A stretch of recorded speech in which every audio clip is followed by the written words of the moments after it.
Estamos de regreso con más información. Estamos en medio de un proceso pues que no tendría que estar empalmado con el tema electoral, pero que por circunstancias se está dando de esta manera, que es el nombramiento de la próxima titular de la Fiscalía General del Estado. Luego de la renuncia de José Luis Ruiz Contreras, el Congreso del Estado está a la espera de recibir la terna por parte del Ejecutivo de quién podría encabezar a la Fiscalía.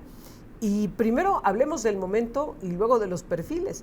Está con nosotros el licenciado Jorge Chezal, bienvenido. Muchas gracias por acompañarnos, licenciado. ¿Qué tal, Erika? Buenos días. Esta situación en la que nos encontramos, este empalme de tiempos, esta presión del proceso electoral en puerta, ¿qué le representa al nombramiento la próxima fiscal?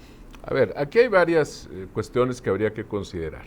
La primera de ellas es que José Luis Ruiz Contreras, en realidad, fue electo para terminar un periodo. Sí. Eso es algo que tenemos nosotros que tomar en consideración. El periodo fue iniciado por Federico Garza.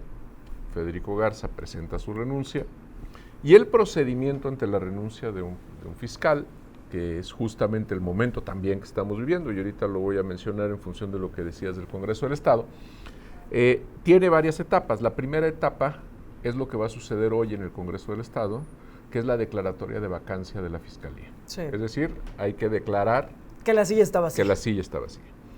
Entonces, cuando Federico Garza renuncia, José Luis Ruiz Contreras queda como encargado de despacho, era vicefiscal jurídico, se hace la declaratoria por parte del Congreso del Estado de que está vacante la Fiscalía y se formula una terna para la elección de un fiscal. Pero la Constitución establece en esos casos que la elección de ese fiscal no es para un plazo de 7 años, sino solo para completar el periodo.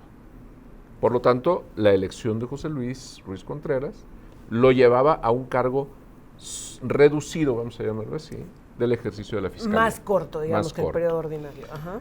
¿Qué es lo que sucede? Él renuncia en este momento y ahí hay causas personales que él aduce en su escrito de renuncia. Adicionalmente hay otros aspectos que pues, ya se han hecho públicos también. Y entonces, ahora lo que tiene que hacer es que hoy que el Congreso declare la vacancia, el gobernador tendrá que enviar una terna para los meses que falta terminar el periodo. Ojo, no el periodo de José Luis Ruiz Contreras, sino el periodo de Federico Garza, porque seguimos todavía dentro del mismo periodo que inició en aquel entonces. Entonces ahí tendremos una primera terna. Y de acuerdo a la Constitución, cuando se declare o concluya el término de esos 7 años, tendrá que haber una nueva terna para que se elija un fiscal por 7 años, para que inicie un periodo de nuevos 7 años.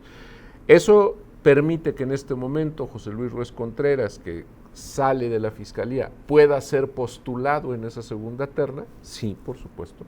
¿No hay impedimento legal? No hay impedimento legal. ¿Hay marco jurídico que se lo permita? El marco jurídico se lo permita. Los requisitos para ser fiscal son los mismos que para ser magistrado. No hay un impedimento. De que si haya sido fiscal pueda ser magistrado. En este caso, que haya sido fiscal no le impide ser fiscal.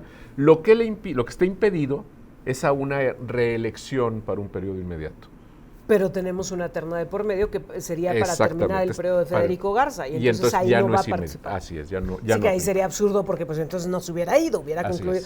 Esta renuncia entonces, licenciado, ¿interpretas que pudo haber sido para ir en la siguiente terna y tener un periodo completo? Esa puede ser una opción, pero a mí me parece que hay otros factores que también habría que considerar, como es el caso de la renuncia del secretario de Seguridad Pública, como son las condiciones de seguridad pública que se han venido dando en el Estado, particularmente los 2 motines que ha habido en el penal, que han implicado pues, un sacudimiento de uno de los temas más sensibles dentro del campo de la seguridad, que es el tema carcelario. Y entonces me parece que también es cierto que puede haber un factor ahí donde se requiriera una persona que pudiera tener la visión y el conocimiento para atender ese problema, dada que las dimensiones de ese problema de seguridad podrían escalar todavía más. ¿Sí? Vayamos a ello. ¿Qué tipo de perfil se requiere hoy al frente de la Fiscalía General del Estado? Más allá de si le van a tocar menos años o si el siguiente periodo, ¿qué necesita San Luis Potosí? ¿A quién necesita ahí? Mira, el tema de la Fiscalía, al igual que en otras dependencias, a veces se mitifica mucho lo que es el perfil, y lo voy a poner con un ejemplo. Casi todos los secretarios de salud a nivel federal han sido médicos. Sí. Y José Antonio González Fernández, que fue secretario de salud, si mal no recuerdo, con Ernesto Zedillo, era abogado. Y entonces un día le pregunta un reportero, le dice, oiga, licenciado, pero pues usted es abogado, ¿usted por qué es secretario de salud? y dice, porque yo ni voy a andar dando consulta ni voy a andar firmando recetas. Claro. Voy a dirigir una dependencia donde se aplican leyes y reglamentos. Entonces el caso del fiscal tiene que tener una mezcla de perspectivas y de visiones que es muy importante. Por un lado, el fiscal debe de tener conocimiento, evidentemente, del sistema de justicia. Ojo, no nada más del sistema de justicia penal, porque la Fiscalía también participa en procedimientos civiles y familiares, como por ejemplo todos los juicios que tienen que ver con custodia de menores, alimentos, etcétera. Entonces, no nada más es que el fiscal conozca el sistema de justicia penal, sino que tiene que tener un conocimiento integral del sistema de justicia. Tiene que ser un experto, tiene que tener un grado académico específico en derecho penal o en derecho civil. No, necesita conocerlo, necesita entenderlo. ¿Por qué? Porque el fiscal va a dirigir una dependencia. Me quiero detener en ello. ¿Qué tanto se necesita que sea no solo un experto en temas jurídicos, sino también un buen administrador? Y no solo me refiero al recurso económico, sino particularmente al capital humano. Por supuesto, es que ese es uno de los requisitos fundamentales. Él no va a ir a las audiencias a defender las causas, pero él necesita tener la visión para rodearse de gente que vaya a las audiencias a defender las causas con buenos resultados. Claro. Nosotros aquí hemos hablado varias ocasiones, Erika, por ejemplo, de las acciones que ha hecho la Fiscalía en temas de procesos que están en curso, por cuestiones de actos de corrupción, etcétera, y yo he dicho que me ha parecido bien el desempeño que ha tenido José Luis Ruiz Contreras al frente de la Fiscalía en eso, pero evidentemente él no es el que realiza las carpetas de investigación, claro. Él no es el que va a las audiencias, pero quiere decir que se ha rodeado de un equipo de gente que ha sabido hacer su trabajo. Entonces esa visión, conociendo el proceso y teniendo esa visión de liderazgo y de poder organizar los recursos de la Fiscalía, es lo que más se necesita. No te sirve de nada, insisto, que tengas un doctor en Derecho Penal si no tiene una visión de conjunto de cómo administrar un recurso que además es escaso, que es el recurso humano. Por ejemplo, basta ver lo que ha sucedido en otros estados o a nivel federal, en donde de pronto vemos comunicados de la PGR donde dicen, no, pues lo que pasa es que de seguro el juez es corrupto porque no dimos una, ¿verdad? Y aquí, bueno, pues afortunadamente no ha sido así. ¿Y qué ha sido el discurso del presidente? Los jueces liberan delincuentes, pero nunca reconoce, la Fiscalía no supo integrar las carpetas, acreditar los delitos. Esa es una. Y tercero, y aquí yo sé que a lo mejor a mucha gente le podrá no agradar lo que voy a decir, pero el fiscal también tiene que tener una visión política. A ver, si eso genera mucha controversia. Sí, pero lo que pasa es que está en la Constitución. Tiene que ser autónomo, alejado de todos los intereses. Pero está en la Constitución. Es decir, cuando nosotros revisamos, por ejemplo, en materia penal, lo que señalan los diferentes artículos de la Constitución respecto de todo lo que es esta investigación, persecución de los delitos, en el artículo 21 concretamente, el tema de las fiscalías se articula en lo que es el sistema de seguridad, Sistema Nacional de Seguridad Pública, y a su vez el sistema nacional está integrado por sistemas estatales. Son actos de política criminal el hecho de que, por ejemplo, la Fiscalía establezca un plan de persecución penal que está previsto en la Constitución y que está previsto en el Código Nacional de Procedimientos Penales. Y ese plan de persecución penal es justamente el aprovechamiento de recursos para ser eficiente. Hay delitos que no vamos a investigar. ¿Por qué? Porque son delitos que deben de tener una salida alterna, porque no podemos distraer los recursos de la Fiscalía para atender una gran cantidad de delitos de menor cuantía, por ejemplo, o delitos que se pueden resolver en un medio alterno de solución de controversias o que tendrían que ser materia civil. Y esos planes de persecución penal implica que las fiscalías tienen la decisión política, no confundamos político con electoral. Sí, claro, ni partidista. Ni partidista. Una decisión política de decir, como fiscalía nos vamos a centrar en este tipo de acciones. Y a lo mejor hay otras que, discúlpenos, no tenemos la posibilidad de hacerlo. Me quiero detener en esa parte porque justo era uno de los temas que quería revisar contigo. Uno de los grandes pendientes y de las cosas que más le duelen a la Fiscalía es que tiene un montón de atribuciones, que tiene un montón de temas que atender y que muchos de ellos resultan, digamos, muy numerosos, pero en una poca expectativa de los afectados de tener una respuesta. Por ejemplo, el tema del robo de la pérdida y extravío de placas de un vehículo, del robo de celulares, etcétera. ¿Por qué la gente lo denuncia? Pues para no meterse en un problema, ¿no? En el tema de los celulares, para el tema del seguro, en el tema de las placas, pues porque no vayan a ser mal utilizadas, ¿no? Y para poder reponerlas. pero en realidad no me imagino que se lance un despliegue policíaco para buscar una placa de alguien, ¿no? Eso no va a suceder, pero son procedimientos que existen. Tendría que venir una revisión a esos procedimientos, a determinar específicamente, a ver qué sí importa, qué sí se requiere y cuál es la ventanilla de atención para tramitología. Ese es justamente los planes de persecución penal. O sea, es decir, a ver, tenemos delitos, feminicidio, secuestro, narcomenudeo, delitos de corrupción, etcétera, que a la ciudadanía impactan y que son de trascendencia social. Ok, eso los vamos a investigar. Ahora, dentro de los delitos de corrupción, tenemos también una amplia gama. ¿Cuáles sí se van a perseguir? ¿Cuáles no? El tema que señalas, por ejemplo, el tema de las placas o el tema de los celulares. En otros lugares, por ejemplo la Ciudad de México, esas denuncias se reciben vía electrónica. Claro. Punto. En lugar de que la persona... Quiero dar el contexto a la gente que no le ha pasado, porque a mí sí me llegó a suceder, en estas inundaciones que luego son frecuentes en esta ciudad, en estos baches donde luego uno pasa, de pronto se te cae la placa del coche y pues te das cuenta y dices, ¿qué es lo que sigue para reponerla? No, es que para cambiar las placas tiene que ir a presentar la denuncia ante la Fiscalía General del Estado para que quede el documento, le entreguen un escrito en donde dice que usted denunció que se las robaron, porque además ese es el concepto, no puede ser solo extravío, sino que tienes que poner ahí toda la gama de posibilidades de lo que pudo haber pasado con tu placa. Oiga, pero se me cayó en un bache, no importa, póngale ahí todas las variantes para que quede constatado, porque si no vayan a hacer mal uso de la placa, cualquier cosa. Vas y te formas, esperas, presentas tu denuncia, esperas a que te den el escrito, si no es que hay que regresar otro día para que te lo entreguen y entonces poder ir a tramitar otra vez tu placa. Lo que decías es, en otros lugares, esto lo haces electrónico, vas con tu escrito, te dan tus placas. Así es. Las sacas otra vez y y el ya caso no de los nada. celulares, por ejemplo, en el caso de los celulares hay un seguro. Sí. Los seguros, y esto es importante saberlo, pagan porque se perdió, porque se dañó, porque se causó un daño o lo que sea. Pero existe una figura que es la subrogación de los derechos del asegurado respecto del bien. Entonces, por ejemplo, si a mí me roban un coche, el seguro me paga el valor del coche, pero yo le cedo los derechos del coche al seguro por si el coche aparece o por si la policía lo encuentra.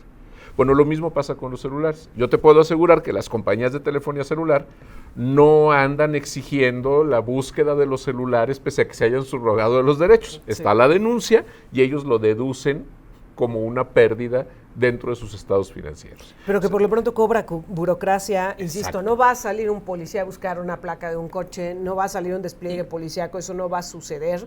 Se aparece que bueno, pero será por el bien de un ciudadano, pero no van a crearse respuestas adicionales que la administrativa. Y que vas a tener a una persona que está sentada esperando a lo mejor a poner en conocimiento un despojo que sí es un delito de un inmueble, que es su única forma de subsistencia, pero se tiene que estar esperando porque adelante hay 4 personas con celulares extraviados y 3 placas. Uy. Entonces, esa es una decisión política, por ejemplo. Claro. ¿No? Y esa parte, el fiscal debe de tener esa visión.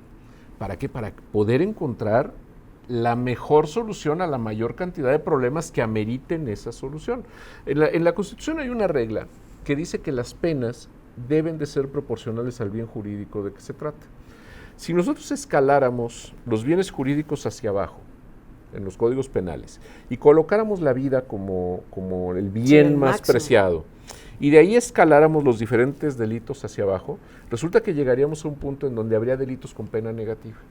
O sea, es decir, que el bien jurídico que se pretende proteger es de tan poca entidad pública que incluso estaríamos por abajo del 0. Pero ¿qué es lo que sucede? Mientras esté en el Código Penal, potencialmente la Fiscalía tiene la obligación de perseguirlo y de investigarlo. Entonces, esa parte se necesita un fiscal que quiera correr el riesgo de dar la cara y decir, discúlpenme, pero si a ustedes les robaron una bolsa de papitas fritas, qué pena me da el caso, pero no vamos a poder asignar un jefe de grupo de la Dirección General de Métodos de Investigación para que vaya a investigar el robo de las papitas. Y que volvemos a lo mismo, lo que mencionabas, es personal escaso que tiene que ser administrado, que se tiene que tener esta visión. Ahora, dentro de los nombres y las posibilidades suena el de María Manuela García Cázares, quien encabeza el Poder Judicial en San Luis Potosí. Yo he manifestado que tengo dudas de que ella esté en el interés de estar al frente de la Fiscalía, pero dime tú, ¿qué es lo que ves en esta clase de perfiles? ¿Serían los ideales para estar ahí? Mira, el caso de la licenciada Manuela García Cázares, a mí me parece que tiene un buen perfil. Ya fue procuradora, eso no hay que perderlo de vista. ¿No sería como regresar? No, porque la fiscalía es diferente. La fiscalía ya tiene una forma de trabajo distinto, tiene un sistema de justicia distinto, penal, y ahora está en tránsito el sistema de justicia civil, pero conoce la institución por lo menos como era antes, y ahora se ha desempeñado como juzgadora en materia penal.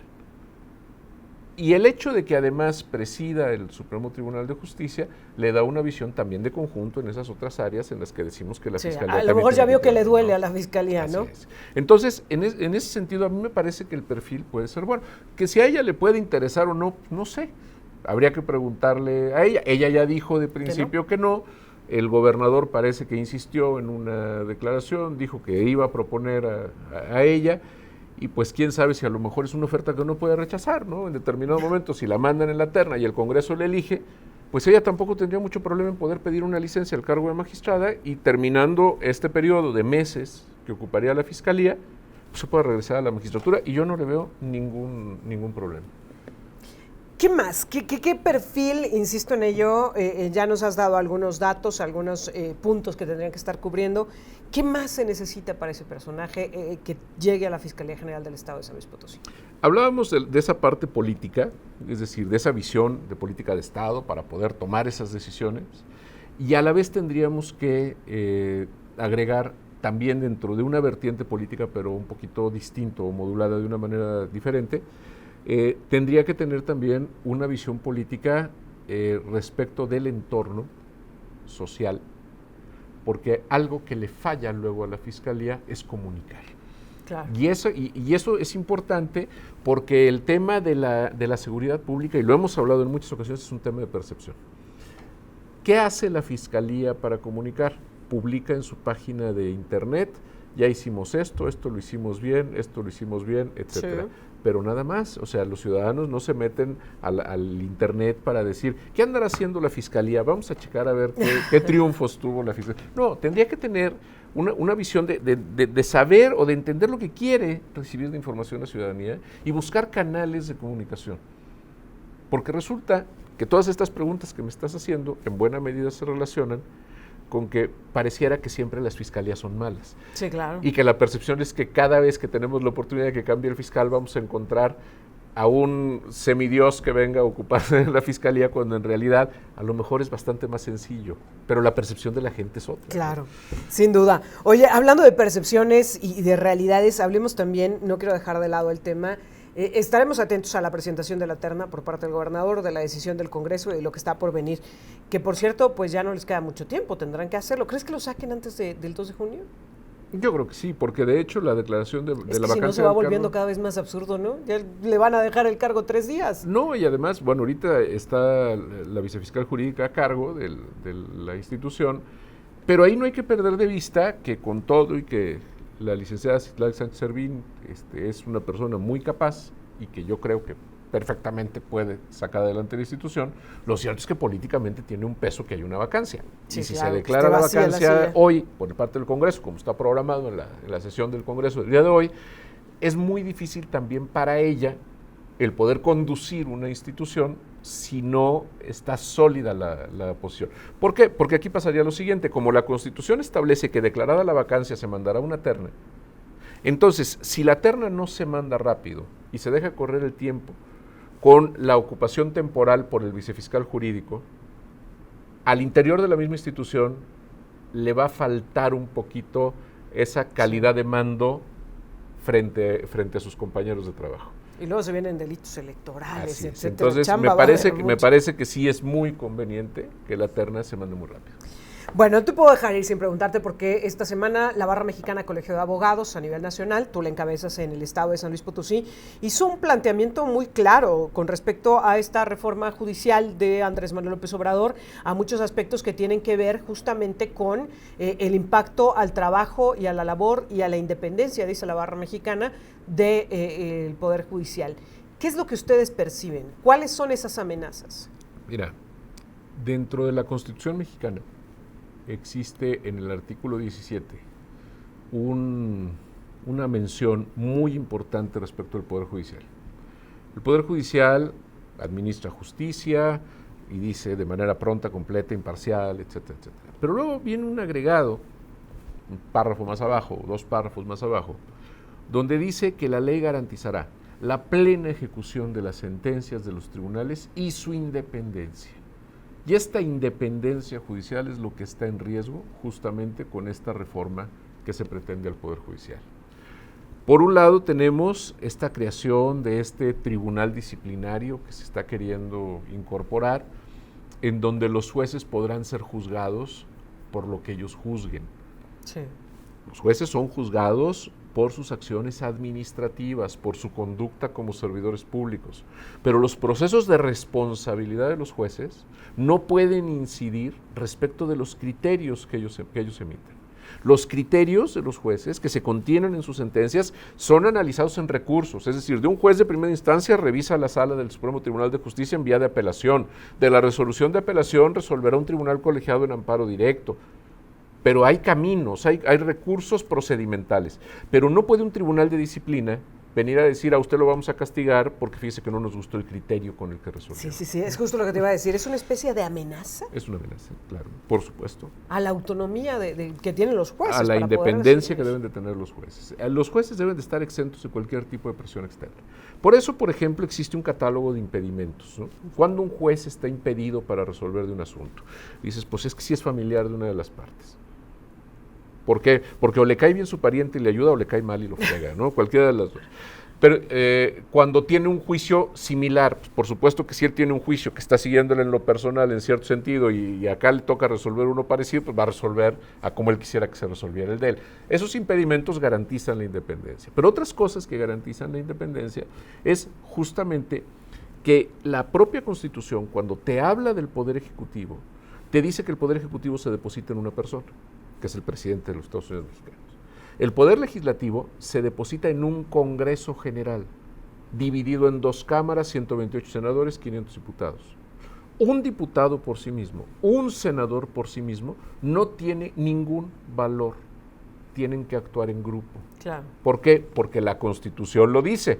Tienen que actuar colectivamente en cámaras o en Congreso General. Pero cuando te habla del Poder Judicial, la Constitución te dice, se deposita en una Suprema Corte, en magistrados y en jueces. De manera de que de manera individual, cada juez es depositario del Poder Judicial y lo único que hay es una división de competencias. Un juez de distrito tiene la misma calidad conceptual que el presidente de la República, porque al presidente de la República la Constitución le encomienda una función, que es el Poder Ejecutivo, y al juez le encomienda el Poder Judicial. Por lo tanto, no hay jerarquías. Es parte de esto que quiere el presidente, de lo que se quejó al hablar del caso de Arturo Saldívar, de decir, a ver, él quiere levantar el teléfono y poder dictar línea en la impartición de justicia en este país. Pero me queda clarísimo, y además me queda claro que Arturo le debe de haber hecho caso muchas veces. ¿Sí? ¿Por qué? Porque lo que pasa es que aquí hay que entender que el sistema jurídico evidentemente debe, así yo como lo hablaba ahorita en el caso de la Fiscalía, que debe tener una visión política, los jueces también deben de tener una visión política, la Suprema Corte debe de tener una visión política. Pero la visión política de la Suprema Corte no es una visión de políticas públicas, es la visión política de la Constitución. Es decir, así como el gobernador, el presidente, los diputados, los senadores pueden tomar decisiones desde el punto de vista de tal o cual presupuesto, tal o cual política pública, energética, lo que sea. La Suprema Corte está acotada a la política pública que marca la Constitución. Entonces, si la Constitución dice que se prohíben los monopolios, se prohíben los monopolios. No importa que a lo mejor acá el presidente diga es que el monopolio puede salirnos muy bien y nos puede resultar, usted dirá lo que quiera, reformen la Constitución. Claro. Pero mientras no la reformen, y al presidente lo que le gustaría es que no tuvieran que reformar la Constitución, porque además no la ha podido reformar como ha querido, sino que más bien en todo caso lo resolviera con un telefonazo, ¿no? ¿Qué nos queda por hacer para defender esta autonomía, esta independencia del Poder Judicial ante estos embates que se están viviendo? La esperanza que en la elección del 2 de junio ningún partido tenga por sí mismo mayoría absoluta en la Cámara. Eso sería el escenario ideal. Que tuvieran que darse concertaciones, que tuvieran que darse alianzas, que tuviera que darse un debate político para que pudieran tomarse las decisiones. En el momento que tú tienes un partido, y a ver, al hablar de partido me refiero partido y franquicias rentadas, como partiditos estos que se rentan al mejor postor, cuando tú tienes eso, sucede lo que hemos visto. Decisiones en donde no se oye la oposición, no se discute, no se debate y se pasa a la aplanadora. No, lo ideal sería que ningún partido tuviera, ni siquiera con esas franquicias rentadas, la posibilidad de tener la mayoría. Porque entonces obligaría a que se tuvieran que tomar decisiones dialogadas en el Congreso, claro, y que permitieran que se pudiera avanzar democráticamente y no de manera dictatorial. Licenciado Jorge Chezal, como siempre, muchas gracias por estar con nosotros. Gracias. Muy buenos días.